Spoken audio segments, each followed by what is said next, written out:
Leeds have a massive rebuild on the cards for them. They are.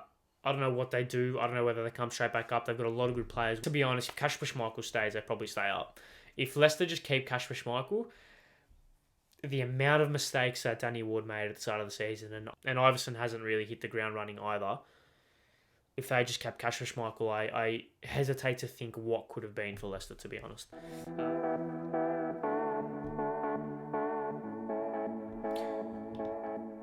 Hello, everybody, and welcome back to another episode of the Two Footed Tackle podcast. I'm your host, Ari Stamatakos, as I can't really hear myself through my headphones. I can now, as I just adjust the volume. Welcome back to another episode. I'm your host, Ari Stamatakos, and we are here. We're at the conclusion of the 2022-23 European footballing season. It's been a long year with a World Cup in between, but we'll do the whole wrap-up of the season that was and etc. next week. Because this isn't the last episode, because I want to treat this week just like a normal week, speak about the games and etc. And then next week we'll do the whole this shebang, react to my predictions, go through the season, do some proper reviews, etc. So next week's may be a slightly bigger episode, may contribute more, may may compensate for the potential less big episode that this one will be, considering a couple of factors. Firstly, well, one factor that leads into another. I travelled, so yeah, hope everyone's well. Firstly, before I touch on I hope everyone's weekend treated them nicely. I hope it was all lovely and stuff. I hope your team's won for the most part. But yeah, I travelled interstate. I went to Sydney for the weekend with some friends, and I've come off that trip slightly worse for wear in the whole sleep / hungover / very, very tired department. So I actually didn't watch any of the final games for the Premier League. I crashed. I got home Sunday night. My flight was delayed. Got home Sunday night and just absolutely crashed. So I crashed on the couch. I woke up at like 3:30 and all the games had finished. So I think it was like 3:40 even. Yeah, all the games had finished. So I just checked the results, went to bed, woke up and caught up on the things I needed to catch up on. So if I'm slightly lethargic throughout this podcast, I'm still extremely tired, as you could probably tell. So yeah, I'm still extremely tired. Still feel quite sick, in all honesty. But I'm here, as I always am. So if this is slightly shorter and I don't get my quotes fully accurate, my apologies. If I get something, my apologies. I am still very much tired. So should we just move on? Actually, what are we gonna speak about today? Actually, obviously, let's go through the run sheet. We'll go through all the results of the final day. We'll just briefly touch on the goals, not the goals, but like the storylines, I guess. Relegation battle. Luton are up, which is good. Dortmund are the bane of my existence. Like Borussia Dortmund are the bane of my existence. They somehow managed to do what they did, and then Ange Postecoglou to Spurs could actually happen. So maybe I should have done. I don't have any kind of things prepared for that. Probably should have done a tactical analysis on it, considering, but I haven't. I won't, and I'm not. So there you go. Let's start. Also, plugging, of course. Make sure you subscribe to Two Foot Tackle Podcast. Make sure you subscribe to the Two Foot Tackle Podcast on YouTube. 4:15, I think we're on now, around about that mark, which is unbelievable considering. Got some highlights, not some memories from the photo album and stuff about last year and the progress we've made, because without you guys, obviously, there is no such thing as this. So the progress that has been made has really warmed my heart. So I appreciate that all once again. And then obviously subscribe to the social, or follow the socials as well, Two Foot Tackle Podcast on TikTok and Instagram, TFTPod on Twitter. Link in the bio of both Instagram and TikTok for your Two Foot Tackle Podcast needs. No, it's not. Link in the bio of Twitter and Instagram for your Two Foot Tackle Podcast needs. And then, of course, audio platform, Google Podcast, Apple Podcast, Spotify, Anchor, and then all the socials are in the link in the description below. Let's move on. Get all the plugging stuff out of the way, get all the useless, meaningless stuff that people probably skip when they listen to this out of the way. Let's touch on what we're going to touch on. And by touch on, I mean let's start. Let's speak about the results. So let's actually start from midweek. The whole happening started on Tuesday when Leicester drew to Newcastle 0-0, and that obviously had massive implications for the title, for the relegation battle, which we'll touch on. Obviously, coming on to Thursday morning, Brighton drew to Manchester City, which, considering the result of Manchester City over the weekend, creates an even funnier narrative that I will be sure to touch on as well. Fantastic strike as well from Asensio as well. Julio Asensio, if I'm pronouncing that name right. Absolutely picture-perfect strike. So there you go. United beat Chelsea 4-1 in a game in which I did not watch for mental health reasons. I'm going to put that as. And and then we move on to the final day. So before we touch on... Should we touch on... No, we'll leave the Bundesliga when I speak about Dortmund, because that's what I want to do. We're going to touch on the final day. So, of course, it was... if we're going to go in alphabetical order of the home teams... We're going in alphabetical order of the home teams. Arsenal beat Wolves 5-0. Arsenal beat Wolves 5-0 and Manchester City lost to Brentford 1-0. Now, if you want to do the maths, and if you want to go back to a couple of podcasts ago, if at the end of the Arsenal game, at the end of the Arsenal versus Manchester City game, the equation for Arsenal was... Manchester City need to drop points in 2 games in order for Arsenal to have a sniff at winning the league. It's dropping points in 2. It doesn't have to be 2 losses or 2 draws or whatever. Just dropping points in 2 of their last 4 games. That was after, obviously, the Arsenal versus Man City game. On the assumption, of course, that Arsenal would go on and win. On the assumption, of course, that Arsenal would go on to win the games that they should have. They beat Chelsea, tick. They beat Newcastle, tick. If Arsenal... It's quite funny. If Arsenal had just beaten Brighton at home, which they probably should have done, and beaten Nottingham Forest away, they win the league. People aren't speaking about that. But Arsenal have no one to blame but themselves, because the exact circumstance and the exact kind of... I wouldn't even know how you describe it. The exact scenario in which was needed for Arsenal to win the league happened. It happened, and it would have happened in the most dramatic way, an Ethan Pinnock goal in the 85th minute for Arsenal to win the league, if they had just done what they needed to do, which is quite ironic, of course, considering the whole scenario around them and kind of the response to what has happened with them this season. Just a massive shitstorm that has kind of climaxed, interesting choice of words, that has probably come to a conclusion in which was... almost going to happen, in terms of it was almost going to be City were going to be in a position where they were going to be vulnerable again in a way, especially after the City game. We didn't really think that it was over. There was always going to be one more twist, and it ended up happening. The twist ended up happening in the circumstance in which it was basically irrelevant. So good on Arsenal for crushing the hopes and dreams of every non-Spurs, West Ham, Chelsea fan. Because we wanted a entertaining final day. We didn't get an entertaining final day. That really could have been an entertaining final day, because all eyes would have been at the Brentford Community Stadium. However, all eyes were probably at either Goodison or the King Power, probably. Once again, I didn't watch because I was sleeping, because I was very tired. Anyways, let's go to... that's kind of something that I wanted to just bring up. Of course, Arsenal, when there's no pressure on, when they can just stroll to a final victory with no consequence or no fallout from it. Xhaka with a brace early on. Saka makes it 3-0 just before the half hour mark. Jesus makes it 4 just before the hour mark, and the new signing Jakub Kaiwer made it 5 with 12 minutes to go. So good on them. They won, and obviously City lost 1-0 to Brentford away. Granted, that team they put out was strange. I mean, Rico Lewis, Reece Palmer, and Sergio Gomez were all playing. Cole Palmer. Reece Palmer is an AFL footballer. He used to play for the Carlton Football Club, not playing central midfield for the best football team in the world. Rico Lewis, Cole Palmer, and Sergio Gomez. I'm timestamping that because people are going to find that very funny. Some people are going to find that very funny. So the team they played was a bit cracked, but they still lost, right, to Brentford. Brentford obviously playing a pretty much full-strength team. In this game, it would have been very ironic, wouldn't it? Or very funny. It's ironic, but it would have been very funny if what had happened.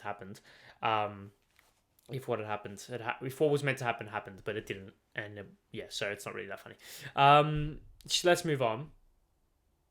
Might circle back. We may circle back to that point. I don't know. Villa beat Brighton 2-1. Let's speak about Villa for a bit. I know I said I'll do the proper kind of wrap up in due course, but if we speak about Villa, it's quite funny how they've been able to turn their season around and get European football when they were on the brink of relegation, not brink of relegation, but in a position where they could have been relegated quite early on in the season. Of course, their season didn't really start all that great.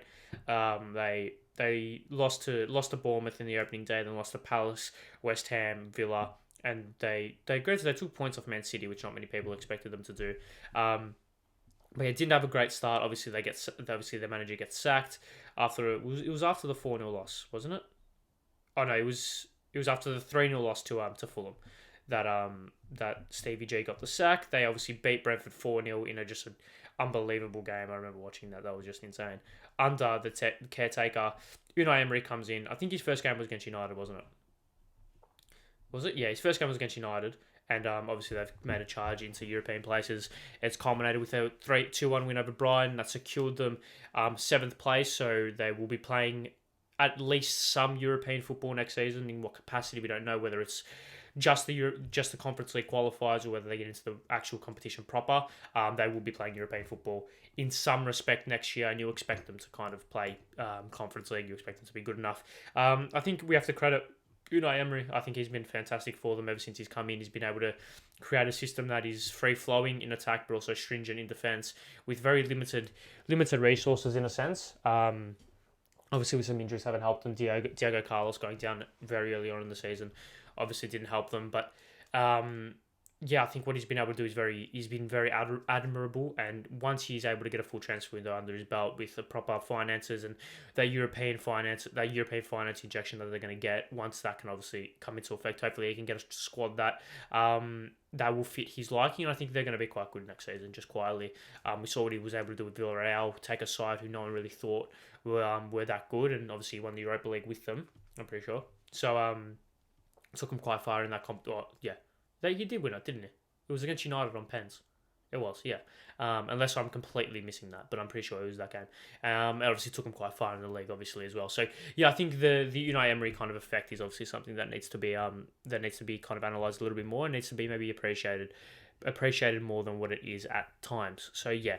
Speaking on Brighton, what a season they've had. Obviously, the kind of, I know I wasn't really meant to be doing this. I was meant to be doing like the main review next week, but this is kind of like, this is brief review, and then we'll go a little bit more in depth next week. So apologies. Yeah, Brighton obviously they obviously fell at the hands of Villa 2-1.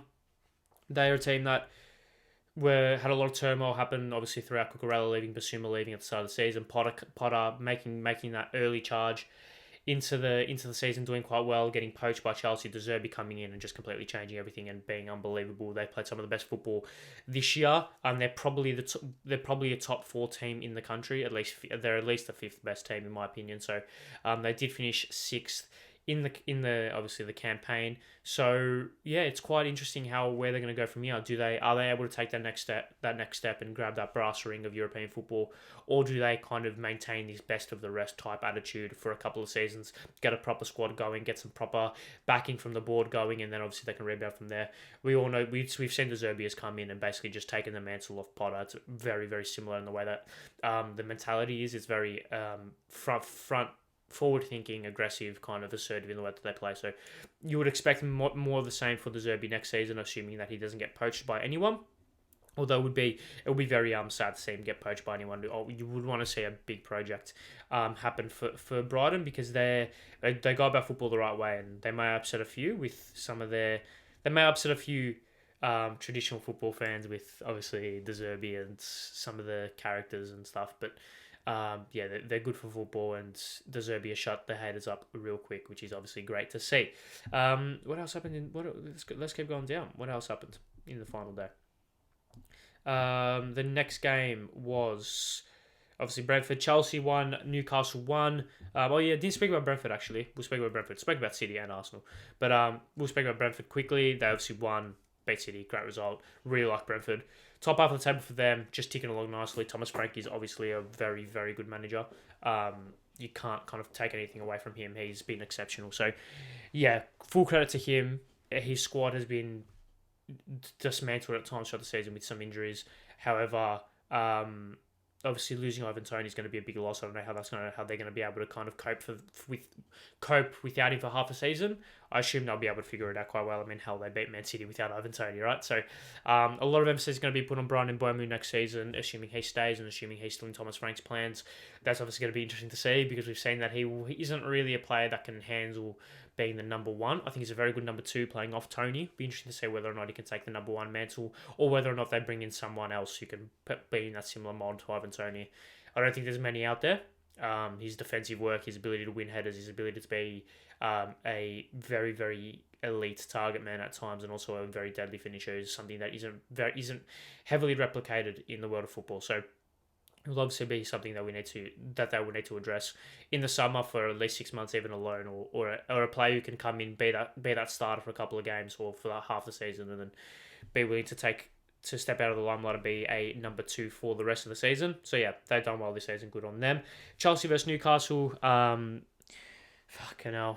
Newcastle good. Newcastle top four. I said that they're a top four chance. Go back on the podcasts. Go back on them. I said that they were a top four fancy. I actually predicted them to finish 7th, but I said I wouldn't be surprised if they finish in the top four. I will be bringing that up next week, and I will be playing a clip of me saying that they're actually a top four contender. So anyone who doubted me, you can swivel on it.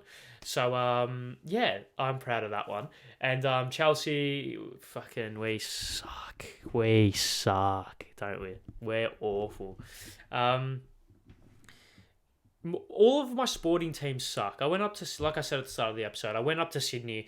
My sporting team lost in humiliating fashion, and then obviously Chelsea have lost a lot of games in humiliating fashion. My Australian football team, or my A-League team, I should say, Melbourne Victory, suck and lost a lot of games in humiliating fashion. So obviously Chelsea finished 10th. So Chelsea finished 10th. No, finished 11th. We never finished 10th. Did we finish 10th or 11th? I actually don't even know. I think it was 10th. No, I think it was 11th. It was 12th. We finished 12th. Great. So Chelsea suck, Victory suck, and Carlton suck for the AFL fans. So my sporting teams are going so well right now. It's great. So a lot needs to change. I'll probably be speaking about us in depth next week, assuming Mauricio Pochettino signs. Maybe an emergency podcast. Ooh, I'll think about it. If it gets officially announced this week, there could be an emergency podcast. There could be. I won't hold myself to that. Keep an eye on the socials if that happens. There might be. I've got a lot of uni to do though, so maybe not. There might be. I'll just say might. Cover my ass.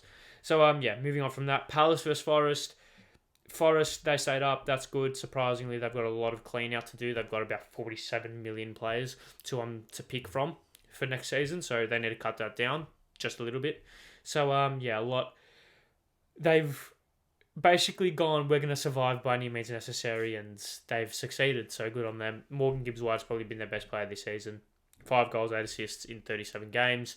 For a team that's been lingering towards the bottom of the table and been in the relegation zone most of the year, you can't really fault that effort. He was very, very, very good for them. So yeah, they ticked along nicely. Obviously, Palace started very poorly, or started okay under Patrick Vieira. I was about to say Patrice Evra, and that's not right.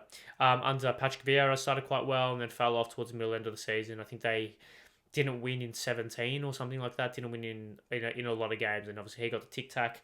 Hodgson comes in out of retirement, literally out of the retirement home, and guides them to a safe 11th place finish.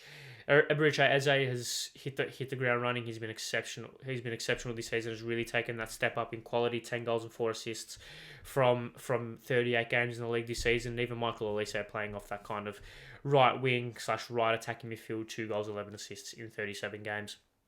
He's been very good as well. So if they can hold on to them two, if they can hold on to both of those players, they can really be their kind of their linchpins in that attacking lineup. If they can finally get a striker that can bang in the goals consistently, that'd be good. Obviously, they had Edouard up front this season. He only scored 4 goals. He only scored 5 goals from open play. Or no, 5 goals just in general. Zaha as well scored 7. So even Zaha, Elise, Eze. Zaha on the left, Elise on the right, and Eze through the middle. I think that is good for them. But apart from that, you've got Edouard who scored 5 goals. He's not going to be your number one. Schlupp, who scored 3. He's not a forward. You can't play Jordan Ayew up front if you're going to try and challenge for the top half of Premier League places. Mateta, I think he's got promise, but I don't really rate him that highly. He's 25, so time's ticking, right? In terms of if you want to be an elite Premier League striker, you'd probably want to be playing for an elite team or at least better playing at an elite level while you're 25. So, it's one of those things where it's kind of what we just have to wait and see when it comes to Palace, because a lot can go right but a lot can go wrong. But I like the way that their team is constructed. I like the makeup and the composition of their team. Very good. Everton versus Bournemouth. We'll move on. We won't touch on Everton, Leeds and Leicester just yet because I want to do a relegation battle kind of segment. United versus Fulham. Obviously, United had top 4 wrapped up after their 4-1 win to Chelsea. So which I didn't watch for, once again, mental health reasons. And it's quite a. I predicted this season for United. They finished 3rd. I thought they'll finish 4. I predicted them to finish 5th. But I knew that they were going to be capable of something this season. This season has not shocked me in the slightest for Manchester United. Manchester United have just been a good football team. Like, they've just been good. Their coach is good. Their players have been good. They've had some bad performances, 7-0. They've had some unbelievable performances throughout the season. Like, they beat Arsenal earlier on in the season. I think I'm going to blow smoke up my own ass once again, right? But I think my summation of Arsenal, of Man United even, was perfect at the start of the season, to be honest. And I'm being cocky and arrogant, I know, but that's what I genuinely believe. I think I said they'll finish 5th, but I thought that the top 4 would be a lot closer than what it was. Obviously, Liverpool weren't really thereabouts, nor were Chelsea. I thought Leicester would be up there, maybe. Did I think Leicester? No, I thought Villa or Brighton, I don't know, one of the teams would be up there challenging as well. So I thought it would turn into a top 7, a really competitive top 7, top 8. It wasn't really. It was a very competitive top 5. Obviously, with Liverpool making that charge late on-ish in the season. So it was obviously one of those things where in a different year, United probably could have finished in 5th, but they finished in 4th and in 3rd. And my summation of them has been pretty perfect this season, in my opinion. So yeah, I'm pretty much gonna repeat myself next week. So yeah, there you go. They obviously won and they did well. Who did they beat? They beat Fulham. Fulham have shocked me this season. I predicted them to go down, which is quite funny at the start of the season, I'm pretty sure. So they obviously hit the ground running quite early on in the season. It started with that 2-2 draw at home to Liverpool, which kind of set the tone for the rest of the season. They were able to kind of maintain that level. Mitrovic up front for the most part has been good. Carlos Vinicius as well, coming off the bench and being that deputy, has been very good for them. Obviously bringing in the likes of Willian, that kind of experience, and I think Paulinho as well in midfield has been an unbelievable recruit for them. So fair goes to Fulham. They've been quite good this year. They obviously finished in 10th, which is good for them. And Southampton versus Liverpool. Southampton 4-4, as that 100% got picked up on the mic. It sounded like a car. I'm assuming it was a car, but it sounded like a fucking train. Just drove past my house. 4-4, Liverpool, Southampton. Southampton suck. They're down. I don't see them coming up, to be honest. I like some of their players, but they're gonna be there for a while, I think. I don't know. Liverpool, bad for most parts, good in some parts, not good enough. 5th, Europa League for them next season. They should win that. They should go into that. They should go into that favourites, and what more can you say? It's just one of those things, and one of those things where they just didn't perform to expectation. But that's all. That's fine.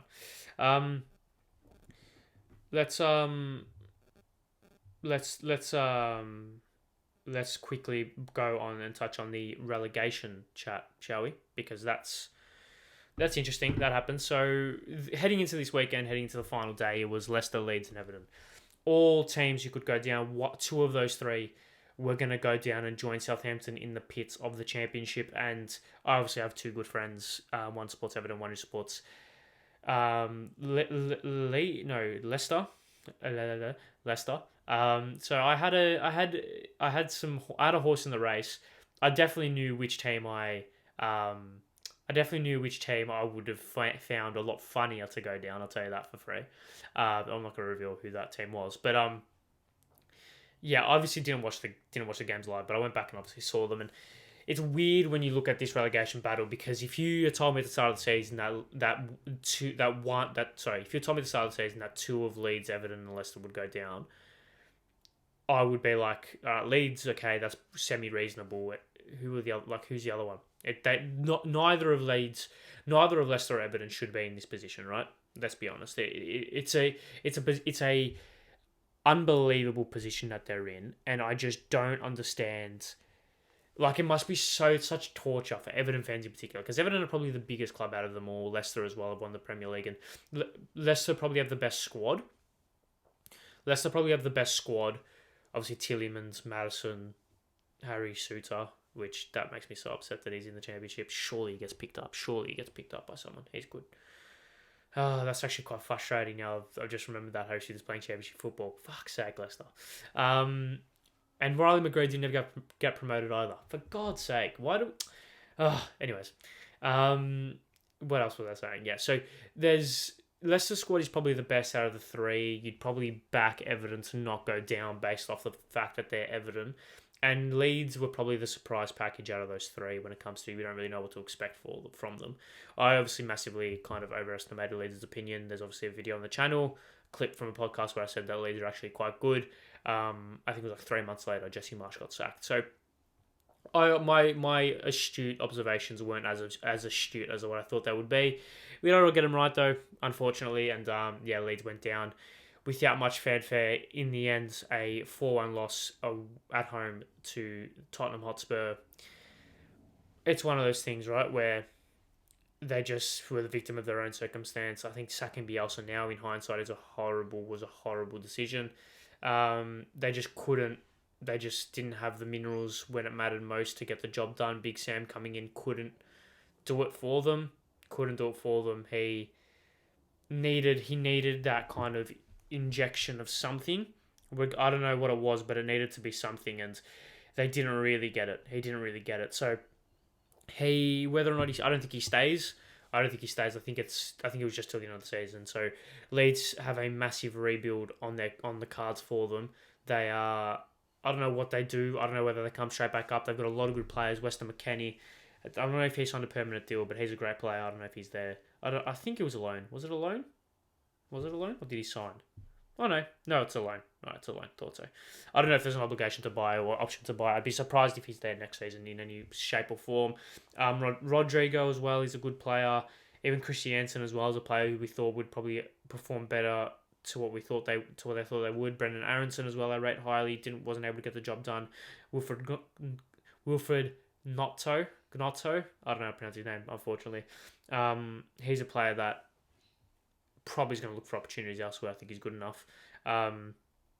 Rocker, I really like Rocker in midfield. Somerville, I think, is a fantastic talent. Melier can leave a bit for desire. Is that the phrase? That phrase has completely missed my mind. What is it? Leave a lot to be desired. Sure. At times, which is frustrating. I don't think he's a tad overrated in my opinion, but I think their squad's good. I really do think their squad's good. It's a shame that they're down. I know as a Chelsea supporter, I meant to hate them, but I just like what they bring to the league. I really do like what they bring to the league, and I like their squad. I like their players. I like their ground. Their fans are a bit annoying, in fairness, but I like what they represent at times, and it's a shame that they're down. It is a shame that they're down. Obviously, the other team that went down is Leicester. This is weird. This is going to be weird next year. Real weird to see Leicester not in the Premier League. King Power not in the Premier League. Your Tielemans not in the Premier League, at least in a Leicester shirt. Jamie Vardy, not in the Premier League anymore. Nacho, not in the Premier League anymore. Who else? Who else is good there? Harry Sout's not in the Premier League anymore. Johnny Evans probably retires.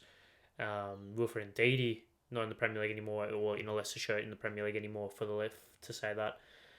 James Maddison, not in the Premier League anymore. So, their squad's the best, probably, and that's a massive shock to me that they've gone down. There's a podcast titled Why Leicester Will Get Relegated, and I kind of do that for clickbait purposes. I think that's pretty obvious, right? I did obviously think they were in trouble throughout the start of the season. I did actually believe that they could be in some strife. However, I also did believe that they were able to turn it around, and they just haven't. They just have not been able to turn it around. Something is wrong there, whether it's at board level, whether it's the players. They need to clean out. They desperately need to clean out, and something to just refresh the entire squad, because they need it. What happens with them if we go through their squad? I don't know. I've got no idea who stays, who goes. Do they get money for this player? Do they get money for that player? In goal, they need a new keeper. Desperately need a new keeper. To be honest, if Kasper Schmeichel stays, they probably stay up. If Leicester just keep Kasper Schmeichel, the amount of mistakes that Danny Ward made at the start of the season, and Iverson hasn't really hit the ground running either. If they just kept Kasper Schmeichel, I hesitate to think what could have been for Leicester, to be honest. Even in defence, Evans probably retires. Bertrand, meh. Vestergaard, does he make a difference? Pereira probably leaves. Amadi Castagna probably leaves. He starts for Belgium, Timothy Castagna, right? So, he's a good player. As my headphones are making real funny noises. He's a good player as well. Soyuncu has fallen off a cliff in recent times. Suter, I really hope Suter gets back into the Premier League in some regard. However, I wouldn't blame him if he does stay. Words-Fass, I think he's average at best. James Justin's good. James Justin is good. I like him. Luke Thomas is good as well. And Christiansen as well. I think he's okay. Even in midfield, Mendy probably stays. Tielemans, Maddison, Ndidi. I wouldn't be surprised if all three of them leave. And that obviously shoves Drewsbury Hall, who I think will stay, in the limelight. He's going to be a key player for them, Kieran Drewsbury Hall. He's quite old, 24 years old, will be 25 through the middle of next season. Leicester boy, I think he's going to be important for them. If you look at their forwards, Dennis Pratt, average at best in my opinion. Vardy, over the hill. Iheanacho, Premier League player, I think he'll leave. Patson Daka, I think he's Premier League level, I think he might leave. Harvey Barnes is so good. He might leave, and so will Tete. They've got a lot of players who will leave. They're going to have a massive squad turnover. Massive squad turnover, in my opinion. So hopefully they come back up. Hopefully the parachute payments kind of guide them down and they can just rebound with just quality. I think quality-wise, they still would probably be the best team in the championship, because they'll be able to attract pretty good players, considering the allure of being one season in one little year in hell and bouncing back up and returning back to where they should be. So yeah, Leicester down. Massive shame, unfortunately, but hopefully they should be able to rebound, in my opinion. They should be able to rebound. Let's move on to Everton, the team that stayed up. So, Everton.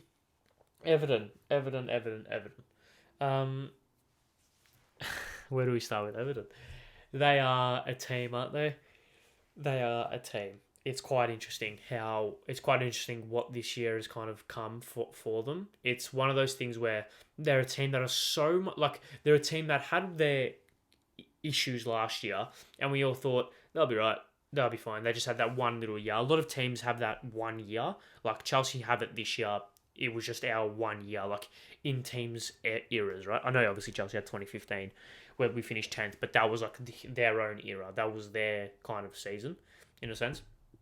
Liverpool had that season where Liverpool's season probably been this year, to be honest. Because even in the COVID year, they still made Champions League football, right? Which is still insane to think about, considering how poor they were that year. Even this Liverpool team is probably this year's kind of rough patching form. City had the year where Liverpool won the league. They weren't that good. So each team have periods. I think we all thought Everton's bad year was last year, and that this year they'd just be fine, right? They'd just be fine. However, they weren't, and they are were so desperately clinging on for dear hope. Their season started okay. Like, they lost their first 2 games, but they drew to Forest, drew to Brentford, drew to Leeds, drew to Liverpool, and then they beat West Ham and Southampton. So after the Southampton game, it's been 1, 2, 3, 4, 5, 6, 7, 8. 8 games, dropped points in 2 of them. Okay, like 2 wins, 4 draws, 2 losses. Not a bad record, right? Not great, but not a bad record. That record screams to me 13th, 12th, 11th, 10th come the end of the season. Fine, right? Not bad, not great, just middle of the road. And then they kind of lost 3 in a row, beat Palace, drew to Fulham, lost 2 in a row.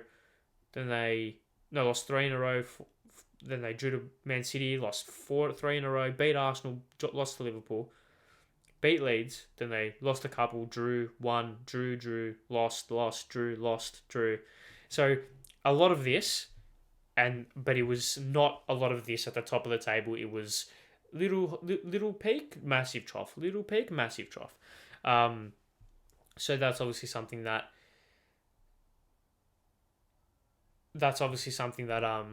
that they will need to address come next year.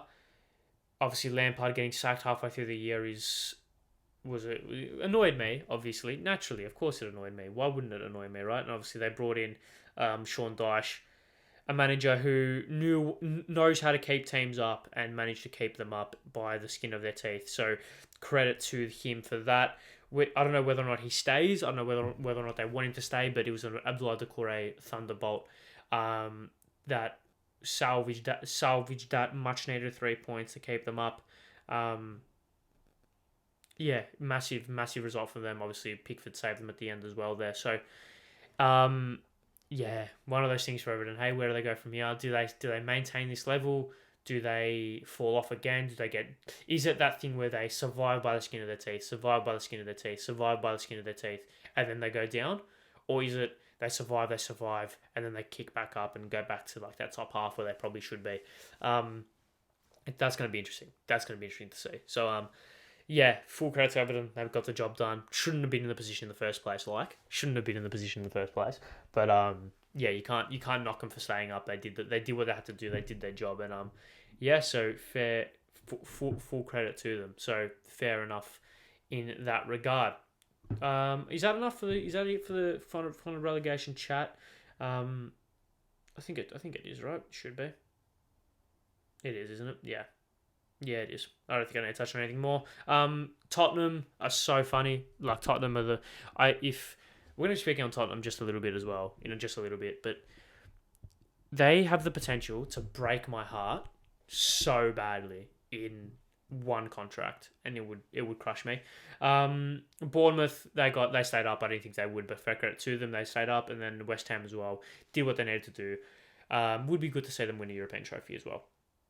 Although that means Chelsea are the only team in London with the European Cup.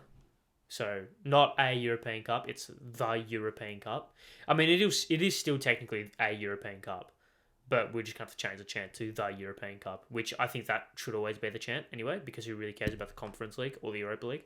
We're actually the only team in London. Conference League doesn't count. Only team in London to win every single European trophy twice. That's obviously Cup Winners' Cup, Cup Winners' Cup, Champions League, Europa League, Super Cup. Twice. We won it twice.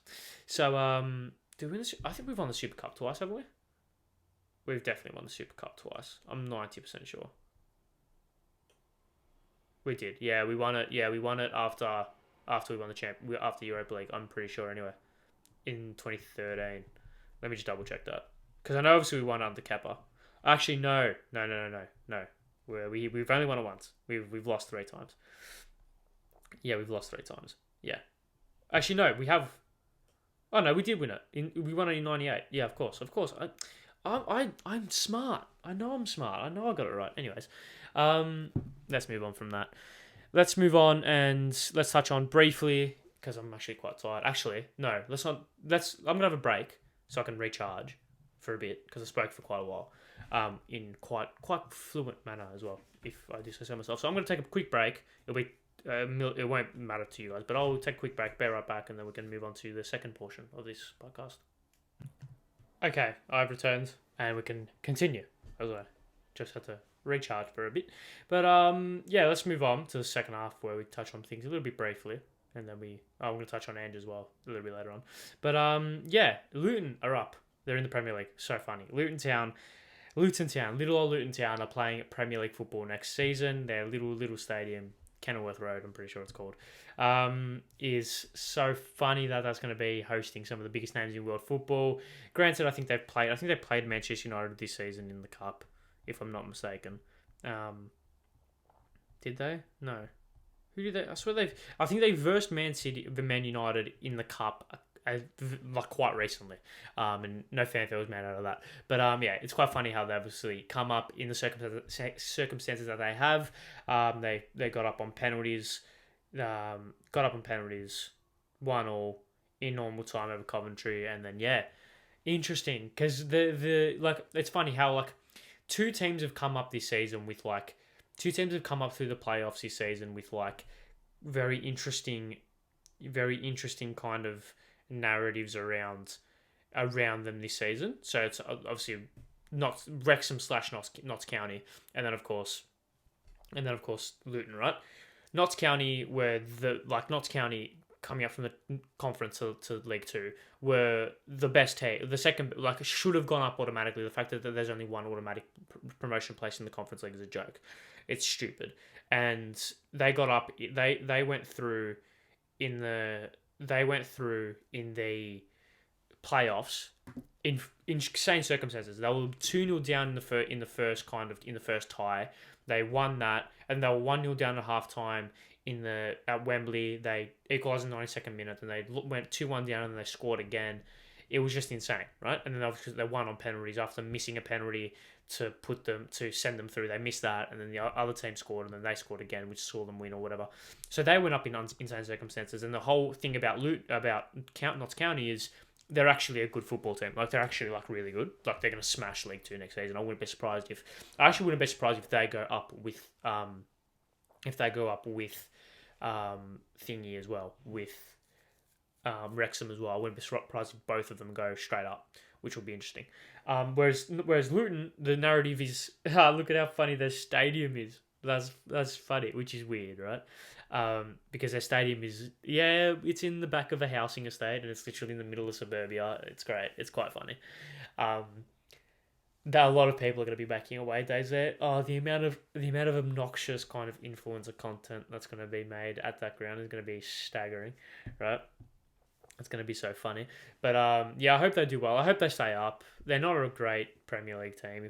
They're not a Premier League team. Like Nottingham Forest Premier League team. Leeds Premier League team, Leicester Premier League team, Everton Premier League team. Not Luton Town, not so much. So it'll be interesting to see the reception that they get from the kind of casual football audience or the rest of the football league when they come up. Hopefully they cause a stir. A lot of upsets will be had at Kenilworth Road, I'm sure. Imagine if City lose. Imagine if. Oh, by the way, they're so they are based on Arsenal's fixturing in the last 2 years. Arsenal versus Luton, Kenilworth Road, Friday night UK time. To kick the season off, please and thank you. I will be forever in debt to the Premier League. That would be so funny. So yeah, that is quite a funny thing to happen. Hopefully they do go well. So yeah, there you go. What's next? Oh yeah, Borussia Dortmund. Borussia Dortmund are the bane of my existence. Borussia Dortmund are the bane of my existence. They somehow didn't win the league. It was a tap-in. It was an absolute tap-in. The equation was Borussia, mate. You haven't lost a game of football since April, right? It's been over just under 2 months since you've lost a game of football in the league.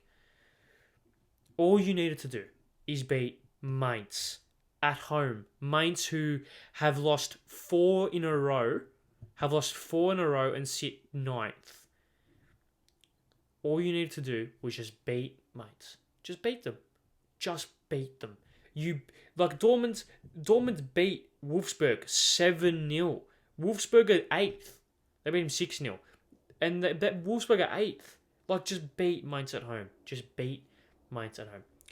And then what did Borussia Dortmund go and do? They go 2-0 down with inside 25 minutes. Great. Okay, nice. Good on you. And now obviously the attention turns to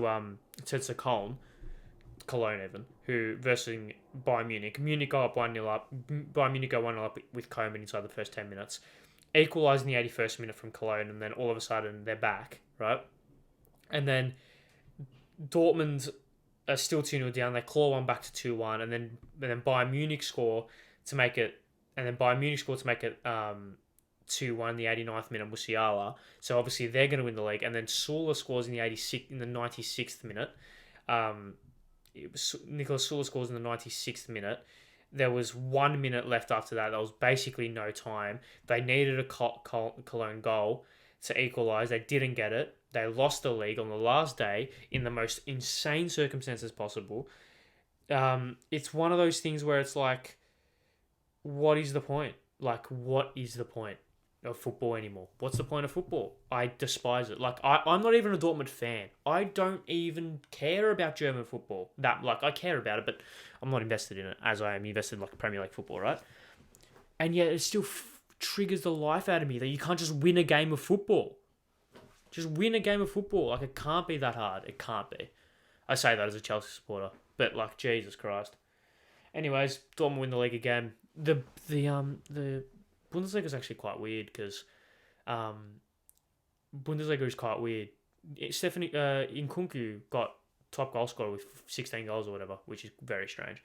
But yeah, there's that. Let's finish things up, as there's no preview to actually speak about. Is there? There's no preview to speak about. Is there? I don't think so. Bear with me for 2 seconds. I don't really think there's that many people in there. Yes, there is no preview. Nothing is happening. Europa League final is happening. FA Cup final. Oh, a lot of finals are happening. Oh, there we go. All the finals are happening. A-League men's final as well, but I don't know what that is. When's Champions League final? Champions League final is next. Jesus, at 5 a.m. Fuck that. Okay. Let's speak about Ange.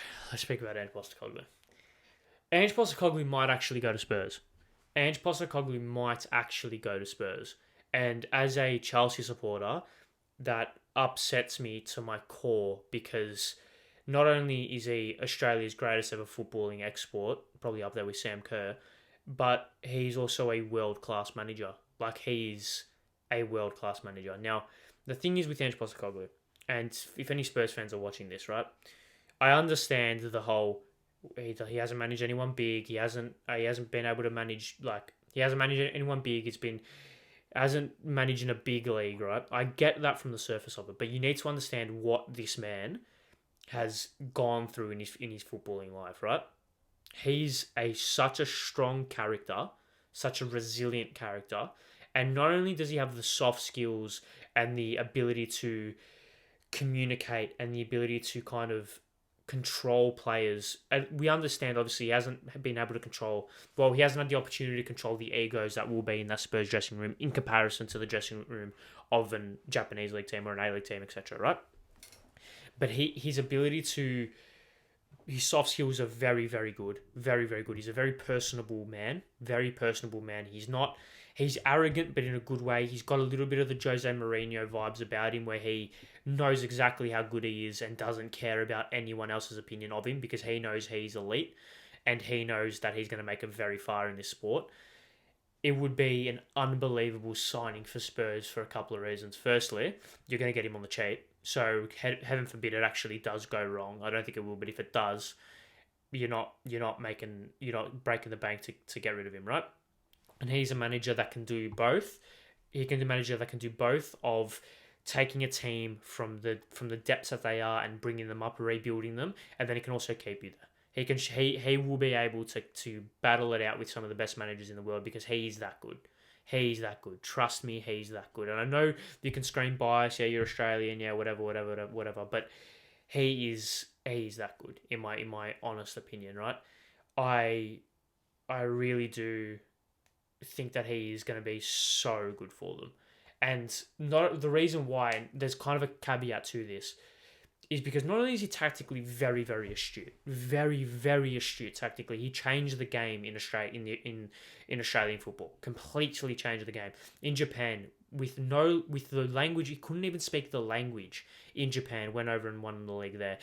Won the league over there, right? And then he moved to Scotland, a very tough league to get a hold of because of the negative football that a lot of teams play. He was carving teams open like nobody's business. He was carving teams open with nobody's business. I'm aware it's Celtic, but it still takes a level of talent.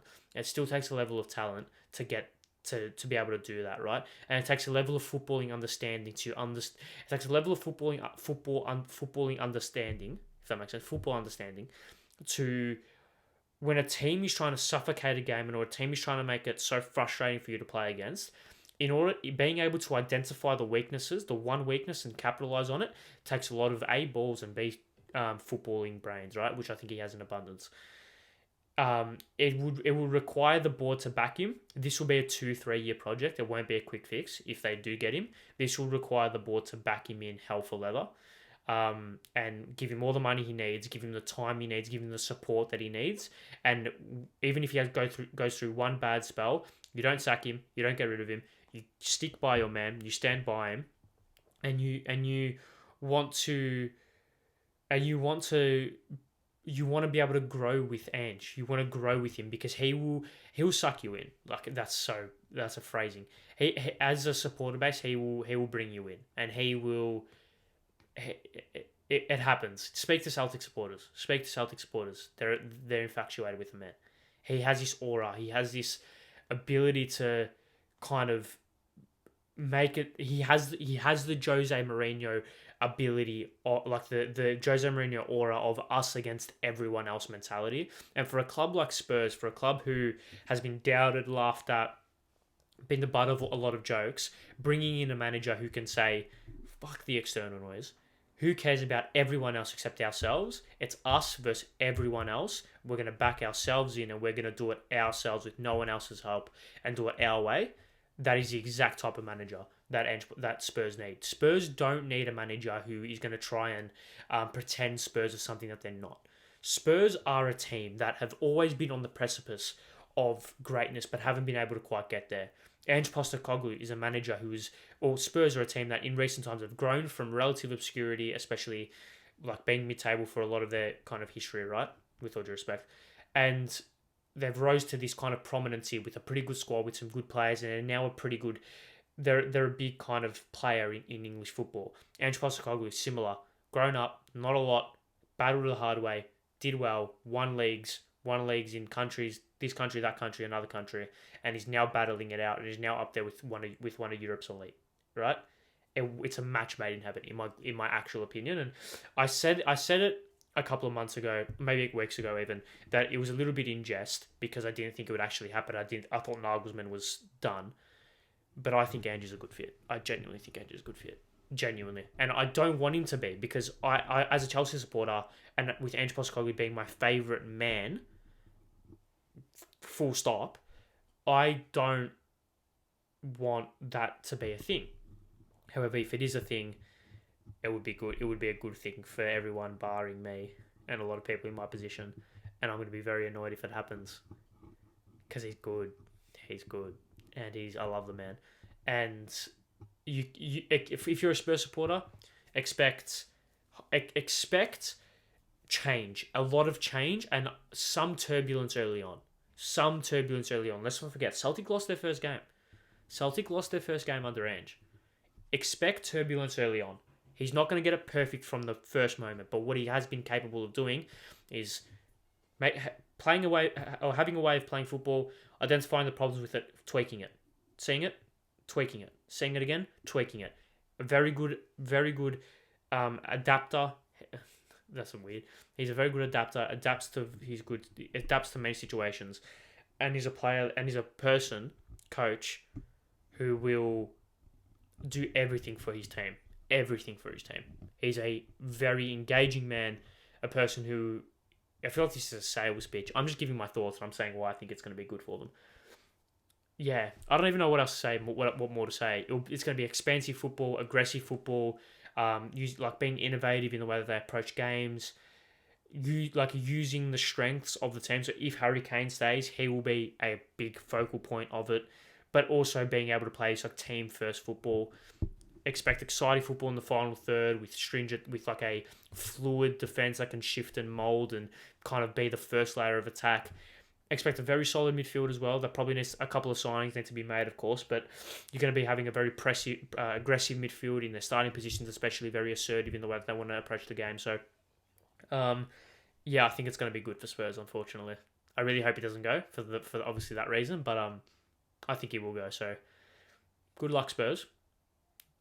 Be grateful for him. Don't underestimate him because he's good. Don't underestimate him. I'm sick and tired of everyone saying, "Look at his CV. Look at his CV. Look at Arsene Wenger's CV before he went to Arsenal. Look at Arsene Wenger's CV before he went to Arsenal, right? Yeah, look at Sir Alex's CV before he went to Man United. Yeah, that's what I thought. Okay, that's just my 2 cents of it. On it, I should say.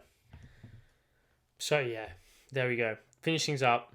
Let's finish things up and go with a preview of the week because actually it's football on. League One at Wembley. Barnsley vs Sheffield. Hopefully Sheffield win. I want Sheffield to win. With all due respect, Barnsley. Europa League, Roma, Sevilla. I want Jose to get another trophy. 1-0 Roma in the worst game of football you're ever going to see. Typical Jose. A-League Men's Grand Final. FA Cup Final. Man City versus Man United. City will win that comfortably, right? I know I said I said I'd do a grand final preview. I know I did. I really don't want to speak about it. I really don't. I probably will end up speaking about it. I'll probably make some TikToks throughout the week. Follow Ari Stamatakos on TikTok. I'll probably make some TikToks throughout the week about it. I'll probably review it next week. But right now, as I'm recording right now, I don't want to speak about it. I really don't because I'm angry still. Still so angry. And I really hope 3,000 people are there. I really hope 3,000 people are there. Because,